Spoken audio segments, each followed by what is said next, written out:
but how much time and space and energy you could transfer into that inner work, the inner healing, getting super clear on what your goals and dreams are, and letting that time be the magnet for when it is the perfect opportunity where you are attracting whatever partner, if you do even want a partner. It's uncomfortable, it's painful, it can be lonely even when you have people that you feel supported by. The holidays come with a lot of baggage. Hey everybody, this is Bianca. And this is Emilia. And welcome to another episode of Evolve Ventures, where we are making evolution possible for growth-minded humans through vulnerable lessons, stories, and technology. What do we got in store today? What are we talking about? Happy Monday, y'all. Motivation Monday, episode 145. A simple way to enjoy the holiday season when single. This is going to be a very quick episode, so hopefully you guys lock step and chain with us, which means keep pace. And if you didn't listen to the last episode, we actually really started to dig into, holiday season and how to survive the holidays. So we're going to kind of continue that, but for all of our incredible single human beings as a part of our Evolve community.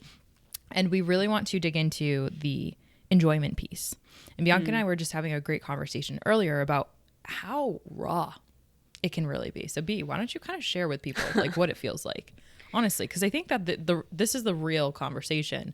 And I'll bring in my perspective when I was single and what I did. And I think that might help maybe provide perspective, but I think that B, you are in the thick of it. And I know so many people can resonate with your feels. Yeah. The holidays are hard as it is, and we talked about that in the last episode. It's uncomfortable, it's painful, it can be lonely even when you have people that you feel supported by. The holidays come with a lot of baggage, and I was telling Emilia, this is the first holiday that I'm living alone.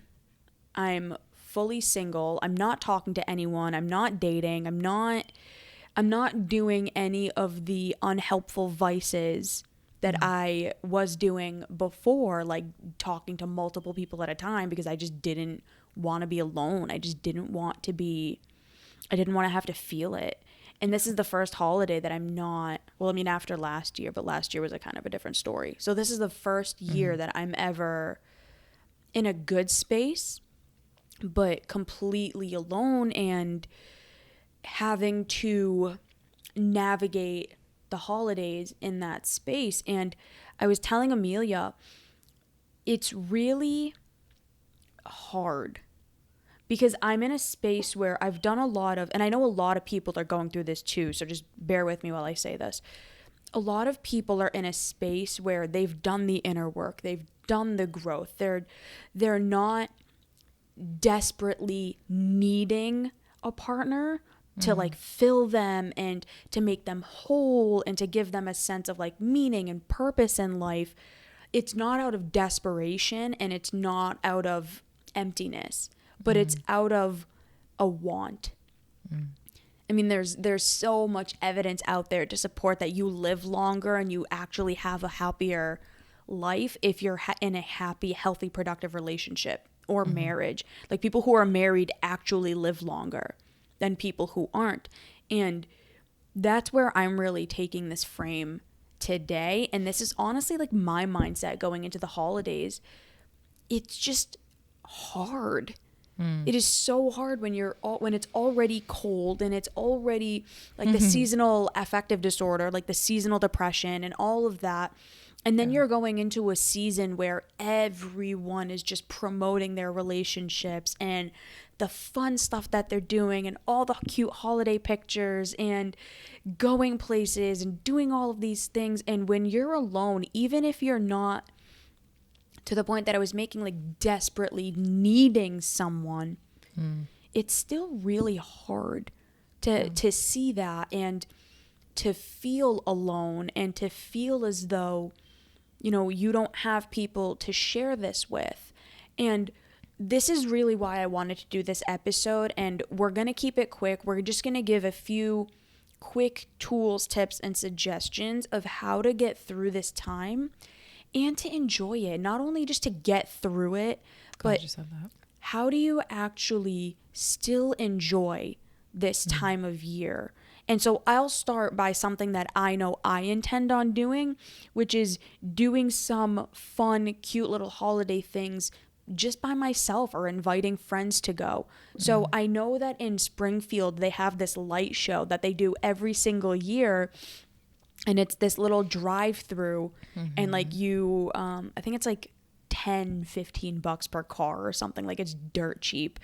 And you drive through and they have all of these like Christmas lights and decorations, and it's like all of these moving parts, and it's really beautiful. And so like that's something that I plan on doing. I plan on getting a ticket to go doing that, inviting a friend to come with me and doing that little drive and enjoying that time, or going skiing, or you know, doing some sort of activity that lets me actually enjoy this time of year rather than just feeling that isolation and loneliness of, wow, I literally don't have anybody. Because that can be plaguing. And we're already dealing with enough of that, you know? Like, let's make this time the best we can, because we can, and it is possible. For sure.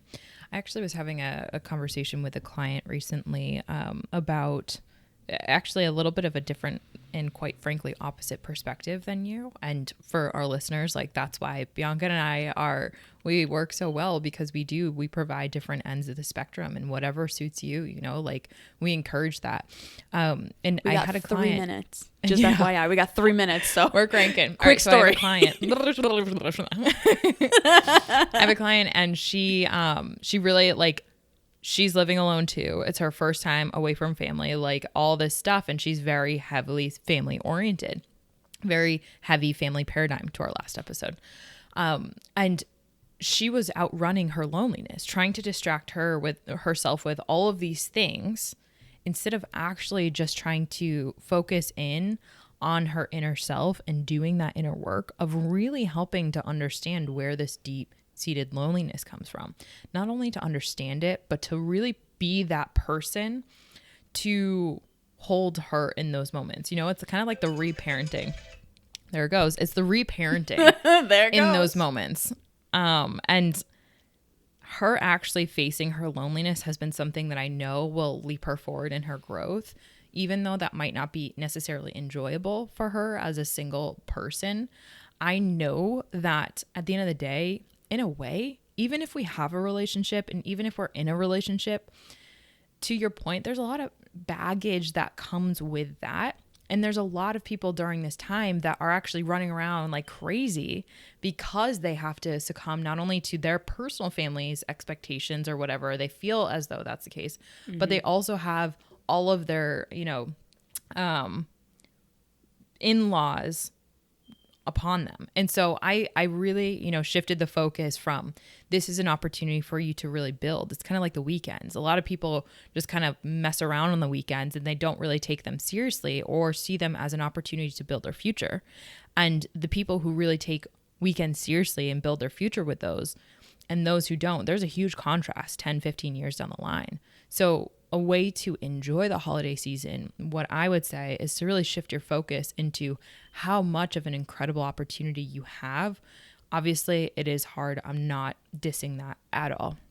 But how much time and space and energy you could transfer into that inner work, the inner healing, getting super clear on what your goals and dreams are, and letting that time be the magnet for when it is the perfect opportunity where you are attracting whatever partner, if you do even want a partner.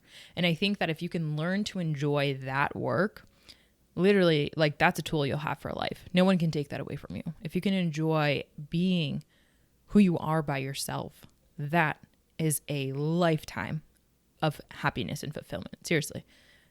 So that's all I got for this episode. Quick and dirty. Quick and dirty. We hope Yeah, we hope you join us in our next episode. Maybe a little bit more clean, but 146 is sign it's time to reach out for help. That'll be a goodie. So, so much love to every single person that is in the Evolve community, that is listening to this, that is single. We see you. You're not alone. And there are multiple ways to enjoy this time, like Bianca said. And if you are struggling, please do not hesitate to reach out. I would love to be able to connect with other people out there and see how we can get through this time together and enjoy it. Yeah. All right. All right, everyone. Take Much care. love. Thank you all. We'll talk to you soon. Bye. Bye.